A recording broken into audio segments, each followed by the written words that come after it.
15 दिन मंजे अंदर छोड़े नहीं, रोड के ऊपर खाना मंगा मैं कोई मेरे बच्चे को बिल्कुल भी ये करे नहीं। इमरान भाई रहने में सईन दाल को मेरे बच्चे को वहाँ से ले लगा मकान में एक ना मेरा मर्द है ना कौन भी नहीं। अब तो अब तना वंटी हमें बच्चे के काम को जाती रिमांस अस्पताल में मुझे बिल्कुल भी लास्ट तक मेरे बच्चे को देखने दे।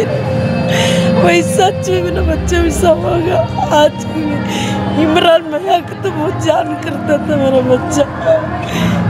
आज तक मेरा बच्चा तो क्या नाम तुम्हारा? रुमान बच्चे। मेरा नाम फाजिल अमान। एरिया कौन सा तुम्हारा? यहाँ 900 नहीं उसके अलावा तुम्हारे जो दूसरे जरूरत? मैं अब तक नहीं देखी थी मैं इमरान भैया को। मेरा बच्चा कौन भी नहीं। अस्सलाम वालेकुम रहमतुल्लाहि व बरकातहू।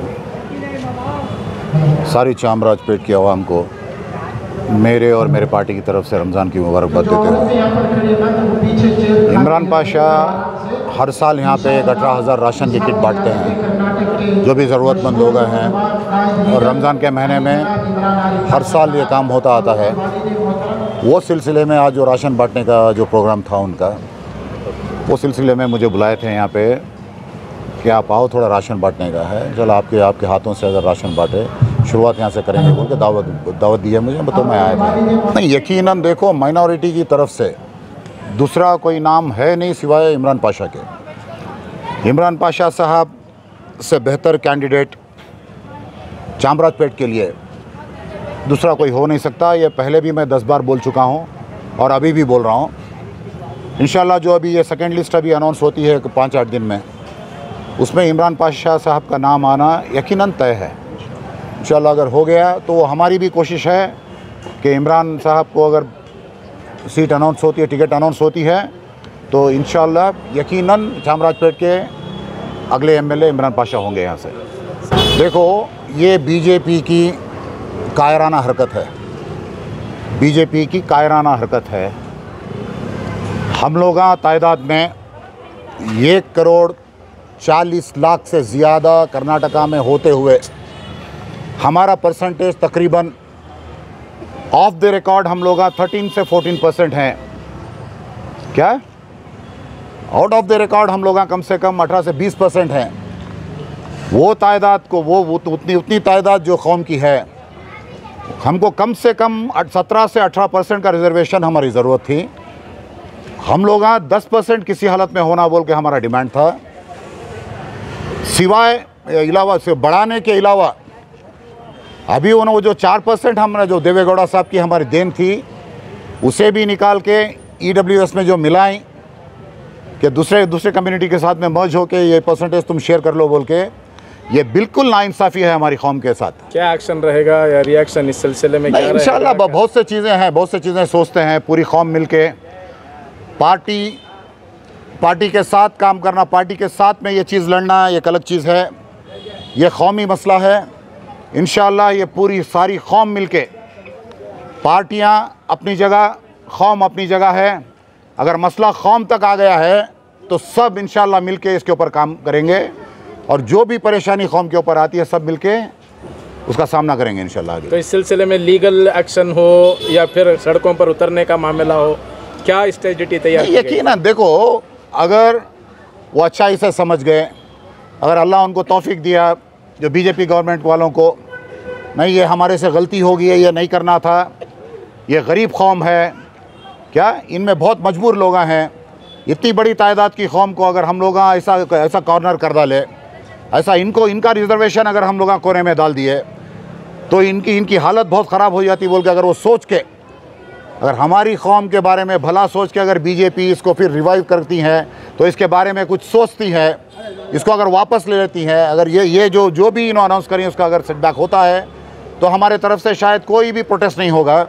अगर नहीं ये अटल हैं इसके ऊपर, अगर ज़िद पे आके अगर ये काम करना चाहते हैं तो कौम के पास बहुत से रास्ते हैं। इंशाल्लाह वो पूरे रास्ते अपनाने को की हमारी जो भी ज़रूरत होती है वो अपनाने हम लोग तैयार हैं। सड़कों पर उतरकर एहतजाज के लिए आपकी पार्टी नहीं, जैसी जब ज़रूरत पड़ेगी वो सब कौम करने तैयार है। और ये कदम भी इस मामले में ये कदम भी पीछे हटने के वास्ते कौम तैयार नहीं है। तो ये पार्टी का साथ रहेगा इसमें? पार्टी का बिल्कुल साथ है। ये हमारी पार्टी दी हुई चीज़ है।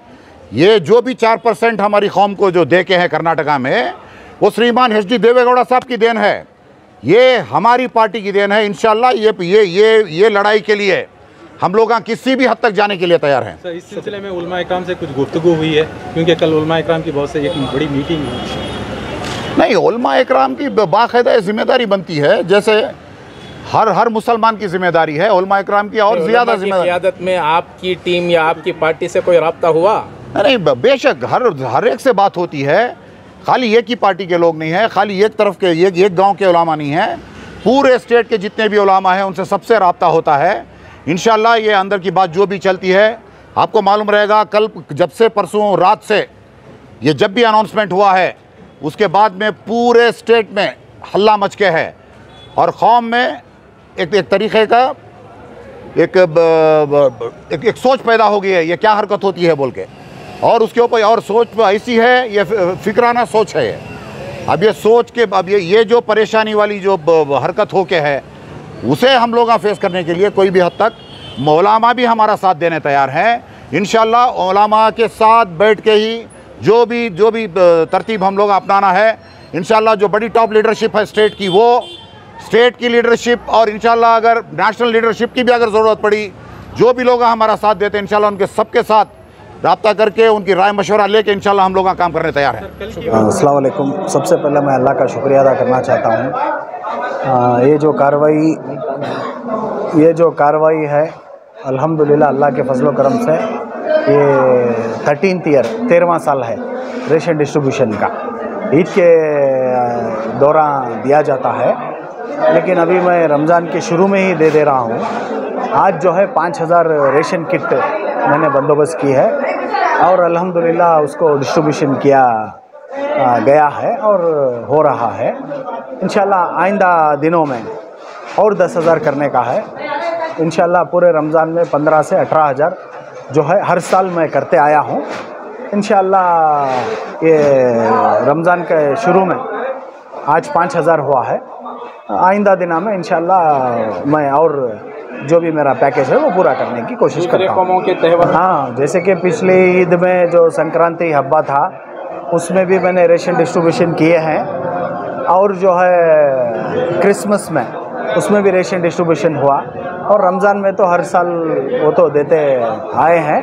अल्लाह की मेहरबानी है, तो इंशाअल्लाह जब तक अल्लाह की मर्ज़ी रहेगी तब तक इंशाअल्लाह ये काम में हम जुड़े रहेंगे।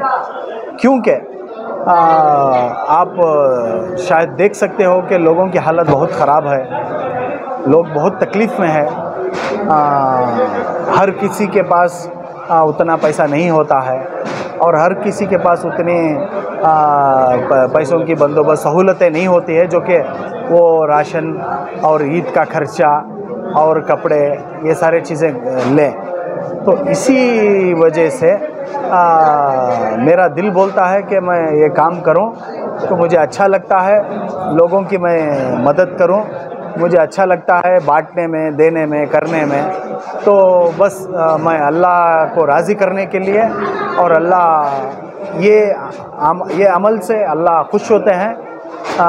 हर कोई अपने लिए जीता है, जो दूसरों के लिए भी दूसरों की फ़िक्र रखकर जीता है, तो उसमें जो है रियल मज़ा है ज़िंदगी का जीने का। तो इसलिए जो है मैं ये काम को मेरे नबी करीम सल्लल्लाहु अलैहि वसल्लम के अलावा 2 दिन से जो ये मसला आया है, अल्लाह बेहतर जानता है कि मेरे दिल में कितना दुख है, और ये चीज़ को लेकर मैं कितना दुखी हूँ, और मैं कितना ये मामले को लेकर मेरे पास अल्फाज नहीं है कि मेरा दुख मैं इजहार कर सकूं। क्योंकि आए दिन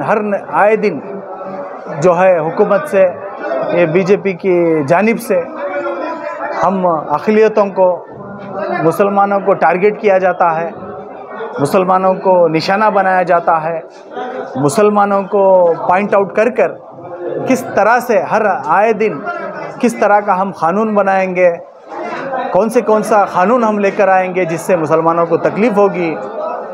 ये सारी चीज़ें जो बीजेपी वाले करते आए हैं, और कल का जो मामला है, ये 2 दिन पहले, कल नहीं परसों, ये जो ऑर्डर्स आए कि माइनॉरिटीज़ का जो भी 4% का रिज़र्वेशन था मुसलमानों का, ये 4% रिज़र्वेशन को कर्नाटक की गवर्नमेंट ने खारिज कर दिया।